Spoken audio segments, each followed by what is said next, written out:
오늘의 주요 뉴스입니다. 금융당국이 코로나 사태 기간 이뤄진 85조 원 규모의 소상공인 대출 상환 유예 조치를 5년 더 연장하기로 했습니다. 우리나라의 모건 스탠리 캐피털 인터내셔널 선진국 지수 편입을 위한 관찰 대상국 등재가 올해도 불발됐습니다. 챗 GPT의 아버지로 불리는 샘 알트만 오픈 AI 대표가 한국을 찾아 국내 스타트업들과 협업 방안 등을 논의했습니다. 세계 최대 규모의 바이오 전시회인 바이오 USA가 막을 내렸습니다. 이번 행사의 의미와 성과에 대해 짚어보겠습니다.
시청자 여러분 안녕하십니까? 센 경제 라이브 시작합니다. 자영업자들에 대한 코로나 금융 지원이 오는 9월 종료를 앞두고 금융당국이 또 한 번 연장 계획을 내놓았습니다. 하지만 연체율 경고 등이 켜진 상황이어서 근본적인 대책 마련이 시급하다는 분석이 나옵니다. 민세원 기자입니다. 중소기업 소상공인 대출의 만기 연장은 2025년, 원금 상환 유예는 2028년까지 지원됩니다. 금융위는 어제 열린 만기 연장 상환 유예 연착륙 상황 점검 회의에서 이같이 밝혔습니다. 자영업자 대출에 대한 만기 연장 및 상환 유예는 3년 전 2020년 처음 시행된 이후 지난해 9월까지 6개월 단위로 총 5차례 연장돼 왔습니다. 그간 연장돼 온 상환 유예 조치가 오는 9월에 종료돼 부실폭탄이 한 번에 터질 수 있다는 우려가 제기되는 상황이었습니다. 이에 금융위는 기존 상환 유예자들이 상환 계획서를 제출할 경우 최대 60개월 분할 상환으로 2028년 9월까지 유예 조치를 자율 연장할 수 있다고 밝혔습니다. 금융위는 이처럼 상환 유예 지원이 지속되고 만기 연장 상환 유예 이용 금액과 차주 수가 지난해 9월 대비 각각 14조 7천억 원, 4만 6천 명 감소했다는 것을 근거로 부실 우려에 선을 그었습니다. 하지만 상황을 낙관적으로 보기는 이르다는 지적이 나옵니다. 꾸준히 불안 신호를 나타내는 연체율이 그 근거입니다. 한국은행에 따르면 지난해 4분기 기준 저소득 자영업자의 연체율이 3년 만에 최고치인 1.2%를 기록했습니다. 지난 4월 기준 전체 중소기업 개인사업자 대출 연체율 평균도 1년 전에 비해 0.12%포인트 오른 0.35%인 것으로 나타났습니다. 한계 차주들이 증가하는 상황에서 단순 만기 연장은 미봉책이라는 비판도 나옵니다. 여기 연장하면은 언젠가는 다시 내야 되는 거거든요. 지금서부터는 얼만큼 하면은 그 소상공인들의 대출 자체를 좀 줄일 수 있을까? 이걸 생각할 단계가 된 것 같아요. 단순 연장을 넘어서 적극적인 채무 조정 등 더욱 실효성 있는 대책이 필요하다는 목소리가 높아지고 있습니다. 서울경제TV 민세원입니다. 한국 경제가 선진국 반열에 올랐다고 하지만 증시 수준은 여전히 신흥국 시장에 머물러 있다는 평가입니다. 모건 스탠리 캐피털 인터내셔널 선진국 지수 편입을 위한 관찰 대상국 등재가 불발된 건데요.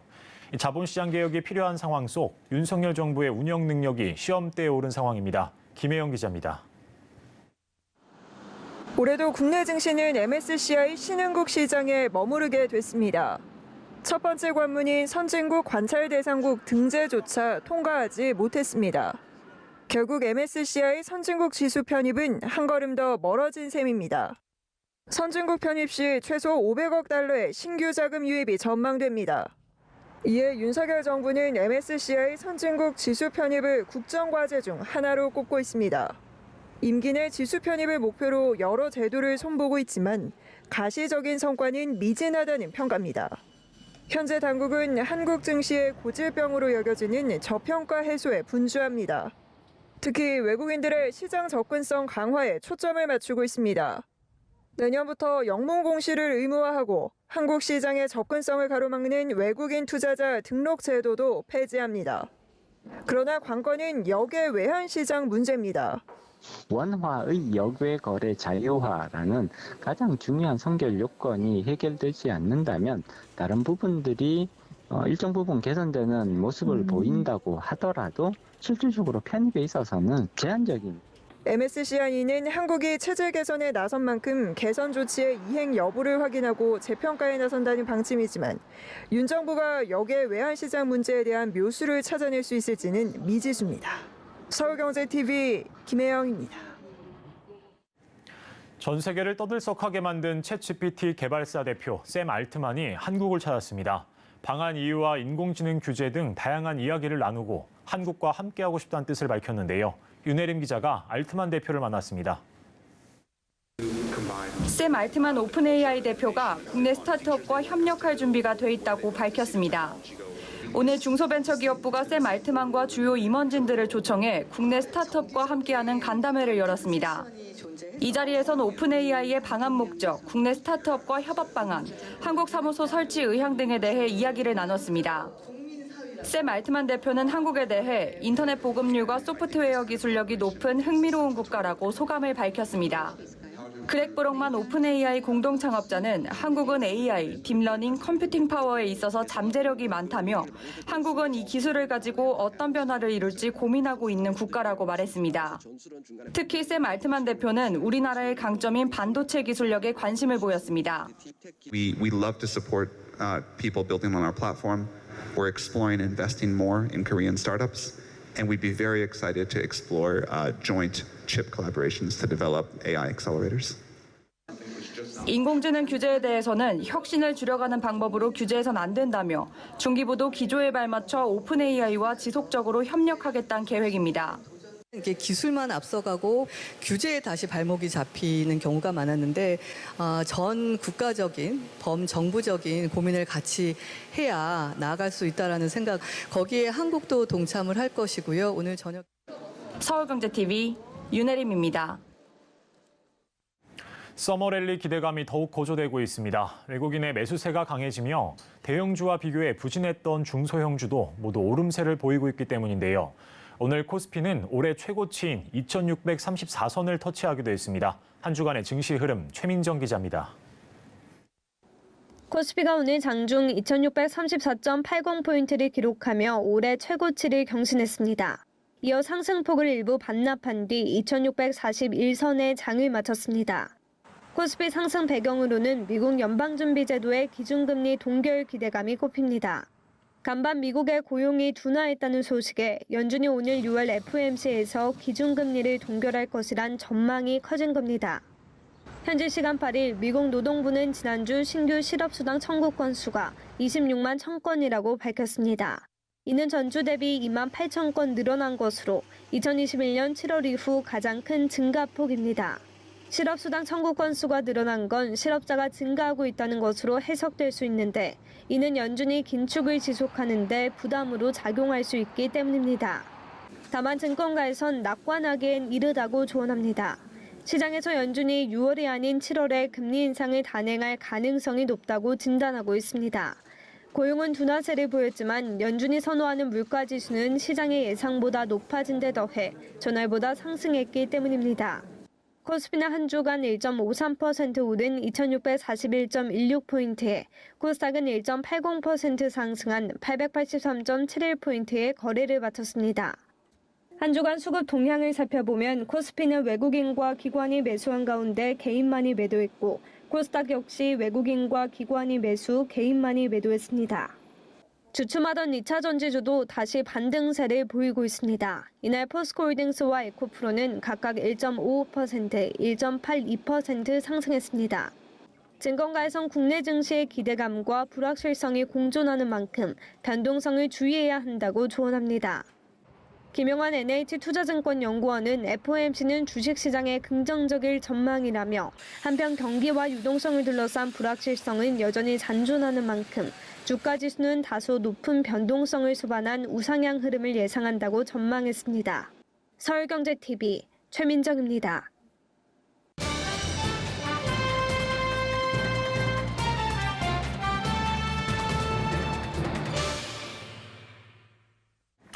세계 최대 바이오 제약 전시회인 바이오 USA가 오늘 막을 내렸습니다. 이번 박람회에서는 CDMO 기업들의 활약이 눈에 띄었는데요. 서지은 기자와 이번 바이오 USA의 핵심과 국내 기업들의 성과에 대해 짚어보겠습니다. 어서 오십시오. 네, 안녕하세요. 예, 안녕하십니까. 이 바이오 USA는 매년 미국에서 열리는 세계 최대 바이오 국제 행사이죠. 이 엔데믹 전환 이후 처음으로 진행된 행사인 만큼 달라지는 눈에 띄는 부분이 있을까요?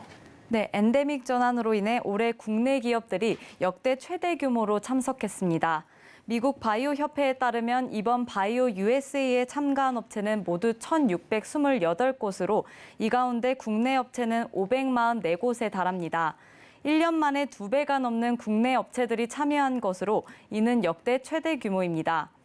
올해 박람회에선 지난해 모습을 보이지 않았던 중국 기업들도 참여해 눈길을 끌었습니다. 중국의 대표 CDMO 기업인 우시 바이오로직스를 포함해 200여 개의 중국 바이오 기업들이 이번 박람회에 참여했습니다. 네, 올해 바이오 USA에 국내외 다양한 바이오 기업들이 참여했는데 주로 어떤 기업들이 참여했을까요? 네, 이번 박람회에선 CDMO 기업들의 부스가 주목을 받았습니다. 예. CDMO란 약품의 연구부터 개발 생산까지 모든 서비스를 동시에 제공하는 위탁 개발 생산을 뜻합니다. 코로나 팬데믹 이후 의약품의 글로벌 공급망 확보의 중요성이 부각되면서 CDMO에 대한 관심이 커졌습니다.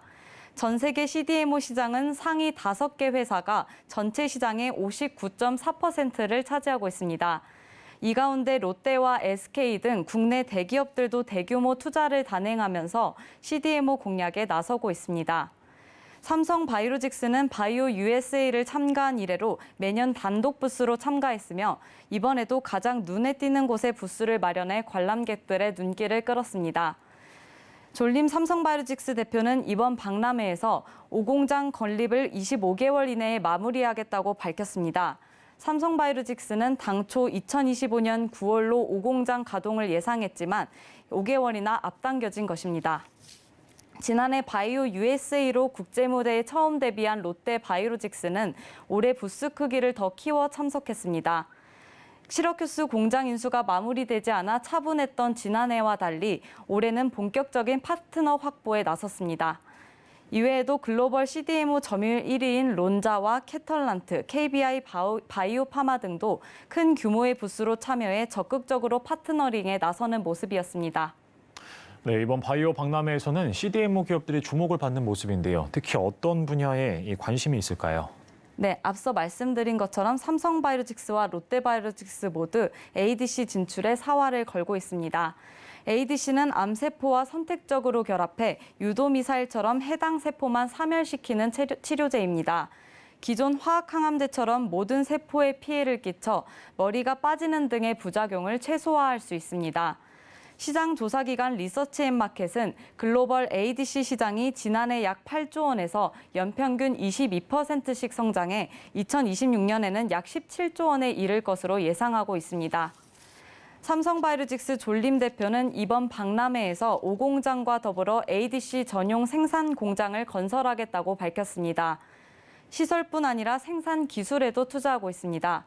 최근엔 삼성물산과 함께 조성한 펀드를 통해 미국 ADC 기업 아라리스에 투자하기도 했습니다. 롯데바이오로직스는 미국 시러큐스 공장의 빈 건물에 ADC 생산 설비를 들여와 내년 가동하는 것을 목표로 하고 있습니다. 롯데는 향후 시러큐스 공장을 항체부터 의약품 접합까지 원스톱 제공할 수 있는 시설로 전환할 계획입니다. 네, CDMO 기업들 이외에도 다른 바이오 업체들은 어떤 성과를 거뒀을까요?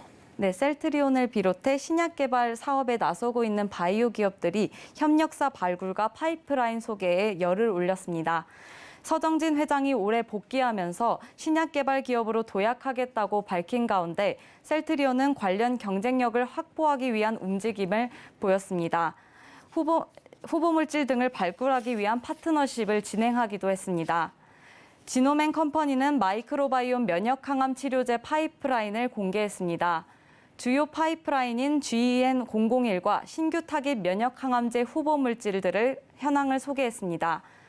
현재 윤석열 대통령이 바이오 산업을 100조 원 산업 규모로 키우겠다고 밝힌 가운데 이번 바이오 USA를 계기로 국내외 기업들의 협업과 산업 발전이 더욱 커질 전망입니다. 네, 오늘은 서지은 기자와 이야기 나눠봤습니다. 오늘 말씀 고맙습니다. 감사합니다.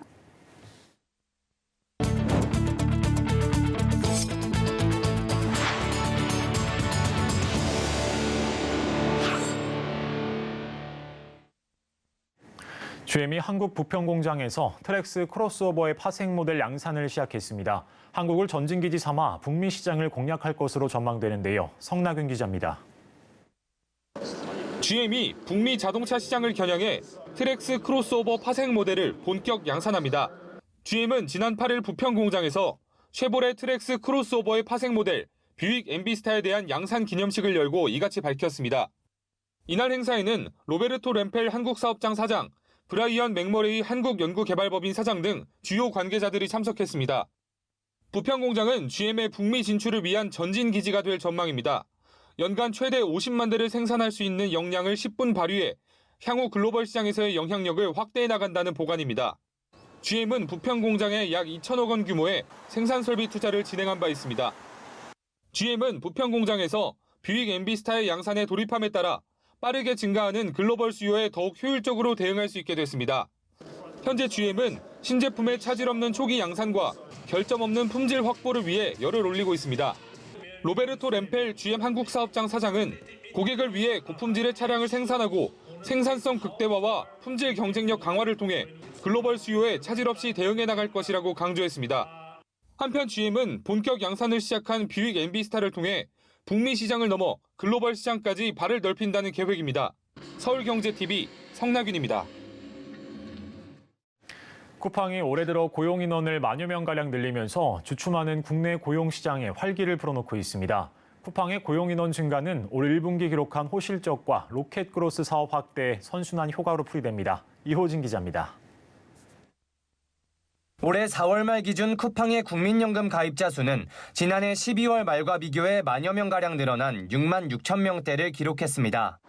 국민연금은 한 달에 8일 또는 60시간 이상이라는 근로자를 가입 대상으로 두고 있습니다. 쿠팡의 고용 증가 인원은 올해 기준 8천 명 이상 고용한 50대 기업 가운데 가장 높았습니다. 이러한 고용 증가는 올 1분기 쿠팡의 매출 상승세에 기인한 것으로 해석됩니다. 쿠팡은 올해 1분기 전년 동기 대비 20% 증가한 7조 3,990억 원의 매출을 기록했습니다. 매출이 늘고 소비자의 수요가 커지면서 현장 물류센터에 필요한 일자리가 대폭 상승한 것으로 보입니다. 쿠팡의 로켓크로스 사업 확대 역시 고용 인원 증가에 긍정적인 영향을 미쳤습니다. 로켓크로스는 오픈마켓 입점업체 제품도 쿠팡 풀필먼트 센터를 통해 로켓 배송 서비스를 제공할 수 있도록 하는 제도입니다. 쿠팡은 로켓크로스 등 로켓 배송 정책을 강화하며 자체 직고용 배송 인력인 쿠팡 친구의 소속을 쿠팡 주식회사에서 CLS로 옮겼는데 CLS의 인력이 지난해 4월 말 732명에서 1년 새 1,106명으로 늘었습니다. 그중에서도 목천, 부천, 인천 등 로켓 배송의 중심축 물류센터 고용 인원이 특히 크게 늘었습니다. 여기에 더해 쿠팡이 오는 2024년까지 광주, 대전 등의 신규 물류센터를 준공하는 만큼 쿠팡의 고용 인원은 앞으로도 더욱 늘어날 것으로 보입니다. 서울경제TV 이호진입니다.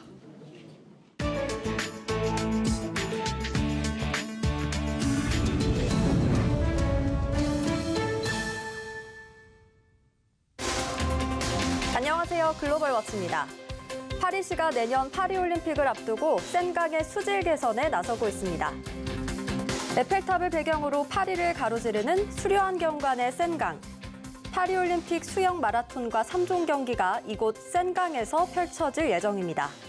하지만 가까이에서 보니 페트병과 쓰레기가 떠다닙니다. 특히 비가 많이 내리는 날엔 하수 유입으로 강물 오염이 더욱 심해지는 상황.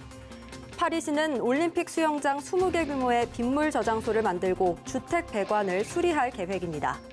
이후 시민과 관광객들도 센강에서 물놀이를 즐길 수 있도록 수질을 유지한다는 방침인데요. 파리 센강의 깨끗한 변신이 기대됩니다.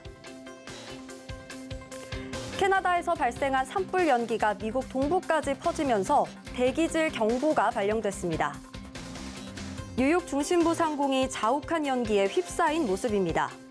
산불 연기는 필라델피아와 워싱턴 DC까지 덮쳤는데요. 특히 워싱턴 DC에는 사상 처음으로 코드 퍼플 경보가 내려졌습니다. 코드 퍼플은 대기질 지수 6단계 중 5단계로 시민들은 가능한 한 실내에 머물러야 합니다. 조 바이든 대통령은 성명을 통해 기후변화로 인한 영향이 극명히 인식된다고 말했습니다. 한편 지난달부터 캐나다 퀘벡주를 중심으로 발생한 산불이 수백 곳으로 확산하고 있습니다. 미국에서 개 사료를 훔치려다 픽업 트럭에 갇힌 범인이 카메라에 포착됐습니다. 차창에 살짝 비친 범인, 바로 순진한 얼굴의 까만 곰입니다. 쓰레기통이 널브러져 있는 걸 보니 꽤 긴박했던 순간으로 보이는데요.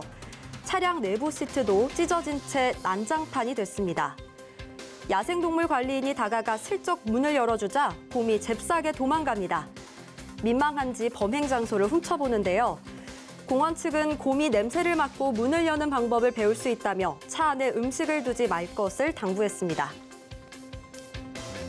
튀르키예 리라화 가치가 8% 넘게 폭락하는 등 하락세가 이어지고 있습니다. 에르도안 튀르키예 대통령이 재선에 성공해 지난 3일 세 번째 임기를 시작하면서 리라화가 달러당 20리라를 넘어 계속 상승하고 있습니다. 달러 대비 리라화 환율이 상승하는 것은 리라화 가치가 떨어지는 것을 의미합니다. 에르도안 대통령이 금리 인하 정책을 유지할 것으로 관측되면서 영향을 미친 것으로 풀이됩니다. 에르도안 대통령은 고물가 속에서도 성장을 촉진하기 위해 완화적인 통화 정책을 유지해왔습니다. 이상 글로벌 워치였습니다.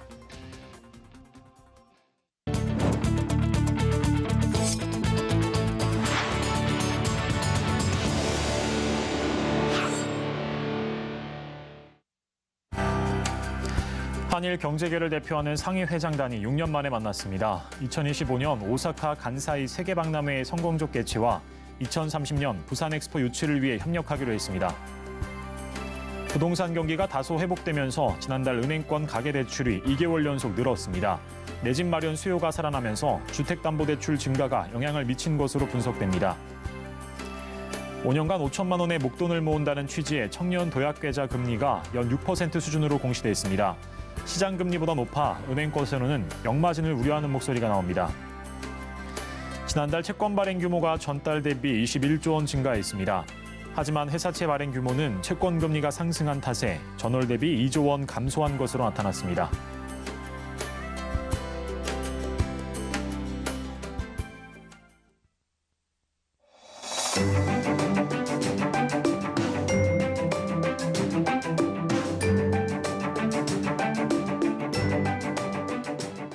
안녕하세요. K웨더 라이프스타일 예보 신지수입니다. 주말인 내일 중부지방은 비 소식이 있습니다. 내일 새벽 잠시 내리다 그치겠지만 밤부터 다시 비가 시작되겠고요. 오후엔 곳곳으로 소나기가 지나겠습니다. 예상 강수량은 수도권과 충남 북부 많은 곳에 60mm 이상, 강원과 충청, 전북과 경북 북부 내륙에 5에서 30mm가 되겠습니다. 일요일에도 중부엔 비가 내리겠고 전국 곳곳에 소나기 예보도 들어있습니다. 날이 흐려도 더위는 여전하겠는데요. 토요일 서울이 28도, 일요일에는 27도 보이겠고요. 주말 동안 일부 내륙은 30도 안팎까지 오르겠습니다. 다음은 자세한 지역별 날씨입니다. 중부지방 인천 낮 기온 24도, 춘천이 26도 보이겠고 서울을 비롯한 대부분 지역 28도 안팎으로 덥겠습니다. 동해안 지방 강원권은 낮 한때 소나기가 내리는 곳이 있겠고 낮 기온은 속초 24도, 강릉은 26도 보이겠습니다. 남부지방은 대부분 지역이 구름 많겠습니다. 낮 기온은 전주 28도, 대구가 31도까지 오르겠습니다. 내일 서해상엔 비가 내리는 곳이 있겠습니다. 물결은 전해상이 잔잔하겠습니다. 다음 주 초반까지 내륙을 중심으로 소나기가 자주 지날 것으로 전망됩니다. 날씨였습니다. 이상으로 센 경제 라이브를 마치겠습니다. 시청해주신 여러분 고맙습니다.